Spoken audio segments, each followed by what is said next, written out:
Nokia 3, and Nokia finally came back into the market with Nokia's Android devices, and they launched them officially in India. Nokia 3 is the only device which is available at the moment, so I bought it from offline stores because Nokia decided not to sell the Nokia 3 online.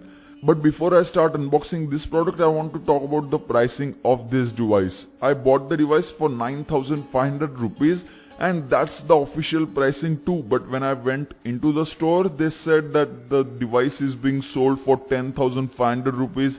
Then I said no, 9,500 is the price for which Nokia has launched. Then they came down to 10,300 rupees. He was not ready to bargain at all, but one of my friends was working there, so they let me buy it for 9,500 rupees, which is the official pricing. The only reason why they are quoting so high because the MRP is also 10,299 rupees.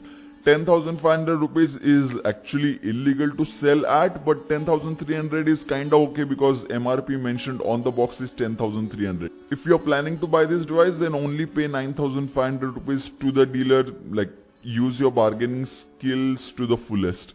Now let's get back to the unboxing experience of this device. First of all, let's check the box. In the front we get Nokia 3 image with two hands.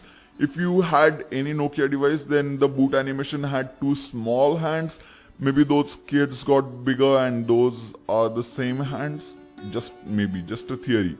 On the back side you get the Nokia 3 image once again, and with some specifications. Android 7.0 Nougat, which is the latest Android version that you can have.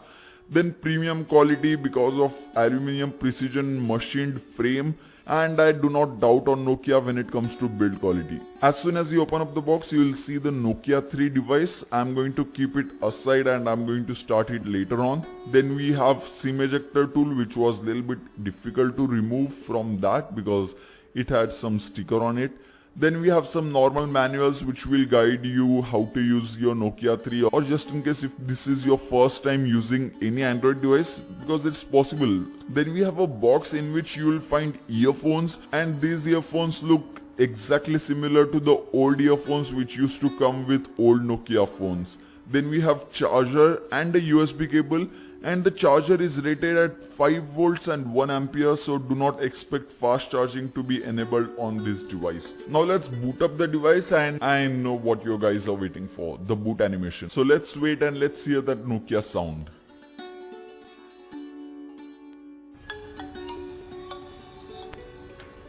It's really good to hear all those Nokia tunes once again, and I am using this device for almost 1 day now. And whenever new notification comes, the old Nokia tune of the messages rings, and it feels really amazing. My dad was like, give me this Nokia phone and get my old phone, but then I said that, Dad, your OnePlus X is far better than this Nokia 3. Let's set up the device, and it is very easy to set up. Like, just select the things which you want to be present on your device. But as soon as the device booted into the system, I noticed that apps are taking a little bit extra time to open up. There was a little bit of lag, but it's completely fine because this was the first boot of the Nokia 3.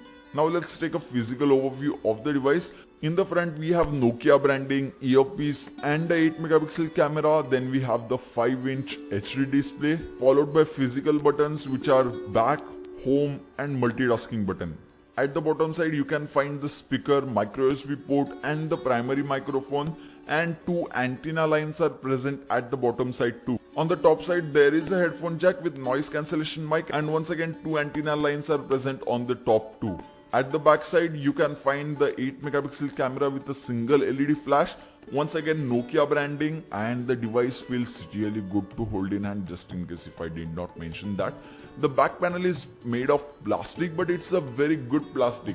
Frankly speaking, I do not hate plastic back panels as long as they feel as good as the Nokia 3's back panel, which is really good. Volume and power buttons are present on the right side, and I feel that those buttons are a little bit too high for my hand.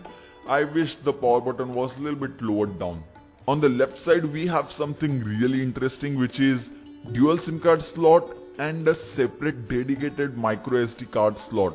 Because 16 GB of internal storage is present on this device, so you are going to use a micro SD card slot on this particular device, or you have to, because 16 GB is not enough in this world, and you can do that with the separate dedicated micro SD card slot. After this, now let's talk about some of the specifications that Nokia 3 has to offer.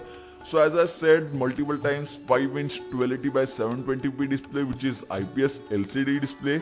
Corning Gorilla Glass is present on the Nokia 3, but the version of the Corning Gorilla Glass is not specified by Nokia. MediaTek MT6737 chip is present inside this device, which many people did not like at the first place. MT6737 is a 1.4 GHz quad-core processor with Mali T720 MP2 GPU, which should be good enough for games. I am not completely sure about that. A dedicated gaming review of the Nokia 3 will be coming soon, so don't forget to subscribe to the channel if you haven't already. Then we have 2GB of RAM and 16GB of internal storage on this device. And as I mentioned earlier, 8 megapixel front facing camera and 8 megapixel rear facing cameras are present on the Nokia 3. 2650 mAh of battery is present in the Nokia 3, which sounds low in 2017, but who knows, Nokia might have done something.